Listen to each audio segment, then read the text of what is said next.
Good evening, ghoulish esteemed viewers. Tonight, we join Officer Sean Wicker as he investigate a serious grave robbings, while also coming face to face with death.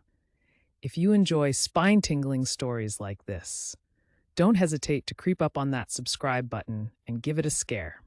And remember to like this content and turn on notifications, as I have more original horror tales coming your way. Now let's get back to the scares. My name is Sean Wicker. I want to tell you a story from when I was a 31-year-old officer with 5 years of experience on the force. I always considered myself ambitious, perceptive, and physically capable. I took pride in catching bad guys. However, some colleagues whispered behind my back, calling me a brute because I approached every situation aggressively. Fearless, some would even say, until one night when everything changed. It was late when I received a call from my supervisor about a grave robbery. Eager for action, I asked, when and where? There was a hesitation in his voice. Wait, there's something strange you need to know about this one. Yeah? What is it? They're taking the whole coffin. I was baffled. How is that even possible? I don't know, but that's for you to find out. He hung up, leaving me confused. When I arrived at the graveyard, I met Tim Hampstead, the groundskeeper. Barely 20, he looked shaken, leaning against the cold iron bars and smoking a cigarette. I gestured for a cigarette, and as I lit it, he said, "Something's not quite right about this place tonight," glancing around nervously. I had to ask, "What do you mean?" He replied, "It feels dark tonight, darker than usual." It was like he was trying to open up a conversation about the paranormal. I looked at him like he was crazy. Don't tell me you're superstitious. For someone working at a graveyard, on a graveyard shift, I expected more rationality from you. But Tim shot back, "What? You don't believe in good and evil?" I told him I wasn't the religious type. In all my years as a cop, I'd never seen an angel give money to the homeless, nor had I seen the devil stand trial, and I certainly had never arrested a demon as an accomplice. Good and evil exist because people do good and evil deeds on their own. So you can save your campfire stories for the dead. I only specialize in facts, and what I can see.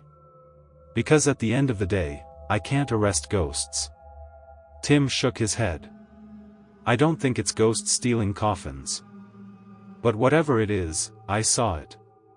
Last night at 1 a.m., the air felt heavy. As I was walking through the graveyard, I swear I saw something moving between the graves. As the wind blew, it was like I could hear spirits calling out, screaming for help. I chuckled, dismissing his fears. It was just the wind. You're letting your imagination run wild. Tim leaned off the gate and flicked his cigarette butt to the ground. Follow me. He led me deeper into the graveyard, where the ground was disturbed, with holes where graves used to be. Are you sure you buried them properly? I asked, part of my job. I buried the bodies with respect, he insisted. But there are things out here that shouldn't be disturbed. He fixed his gaze on a nearby crypt. If you stay here long enough, you'll see more than you wanted to. Tim pulled out another cigarette and said, "You know those chills you get, that send shivers down your spine, you should trust them, that's your body telling you something isn't right." Then he proceeded to walk away.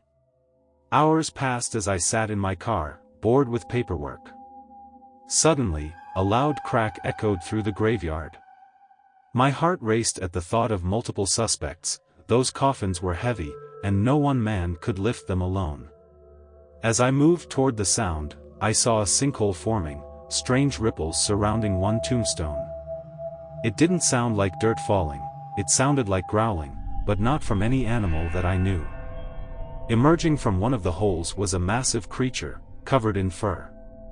I drew my firearm, heart pounding, but it just stared back with its reddish eyes and glistening fangs.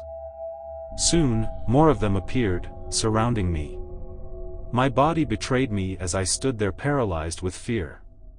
I stood there assuring myself that this was the end, but for some strange reason none of them attacked. As if I wasn't scared enough, I heard a deep voice resonating through the air, "They're not here for you." A figure emerged, cloaked in dark brown from head to toe, and nearly 10 feet tall, wielding a twisted staff.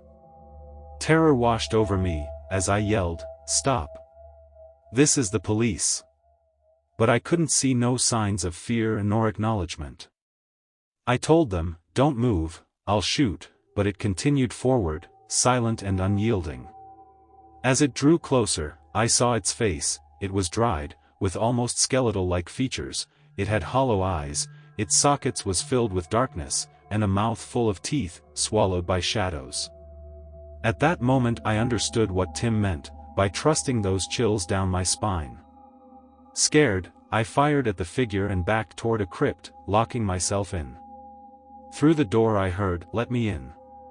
In that moment I lost the bass in my voice, when asking, "Who are you?" The voice on the other side said, "Oh, I think you know." I said no, no, and no, I don't believe in fairy tales, I only believe in what I can see. But it challenged my skepticism. "Then tell me, what do you see?" "I see a man playing dress-up in the middle of the night. Grave robbery is a federal offense, and not to mention, downright creepy." The figure said, "I need to get in there nonetheless." Remembering my training, I wanted to keep him talking, to buy time for the morning officer to arrive. I asked, "If you're what you think you are, why take the graves, when you're supposed to take souls?" It responded with, "You watch too many movies. Did you ever stop to think, and wonder why they bury coffins 6 feet deep?" I suppose not." It continued, "It's so I can do my job without interference from the living. There have been many traditions over the centuries with forgotten meanings." It was almost like he was educating me. "Okay, so why the random graves? Why not take a whole section?" "Because I only take the undesirable," it replied. "Undesirable? You mean like murderers, the corrupted, those who bring harm," it said, something like that. The figure explained to me saying, "I'm merely a collector for the one below. Now I have a job to do, and you're in my way." I shot back at it, "I have a job to do too, protect and serve. If you needed to get in here, why don't you send your mutts to come through the ground and get the coffins?" "Oh wait, it's because they can't, and you're just a man." The figure said, "The coffins are in a crypt, and the ground is made of solid concrete." And with a deep voice, it continued saying, "And I can assure you, these are no dogs." I smirked at what he was implying. "Don't tell me they're hellhounds." "Let me in," it demanded, fingers scraping against the wooden door. I challenged his claim and said, "What if I don't?" For a few seconds, silence filled the air, then the figure replied, "Are you willing to find out?" I could only hope he didn't count how many shots I fired earlier, as I only had one round left in the chamber. Still I needed to try to buy more time. "Well, Mr. Hooded Man, I'm not opening the door, and I still have bullets in my gun." In an unsettling way it said, "It won't do you any good unless you're saving it for yourself." "No, I don't think so, I kinda like being alive, for now," it said, "but you all die someday," pulling on the door. Panic surged through my body as I aimed my gun at the door, the hinges rocked back and forth, it seemed like it was about to give in. I yelled out, "I'll shoot. I'll shoot." But I could hear the fear in my voice, and I know it could too. As the door creaked open, I fired my last shot, only to realize with horror that it was my fellow officer, coming to relieve me for the morning shift. I fell to the ground crying as there was nothing I could do as my relief officer was already gone. "You shouldn't have done that," the voice said eerily, as it turned away. I screamed, "No wait, this is all your fault. You're the reason he's dead." I sat there, covering my head crying, trying to convince myself that this was all an accident. As the dawn approached he vanished as if he was never there.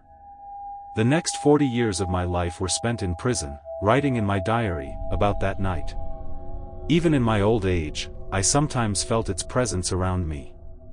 I wondered if Tim still worked there, and if he would be the one that would bury me. I still wonder if the figure I saw was even real, and above all, if the hellhounds would one day come, to claim my coffin, only to drag it down, to the one below.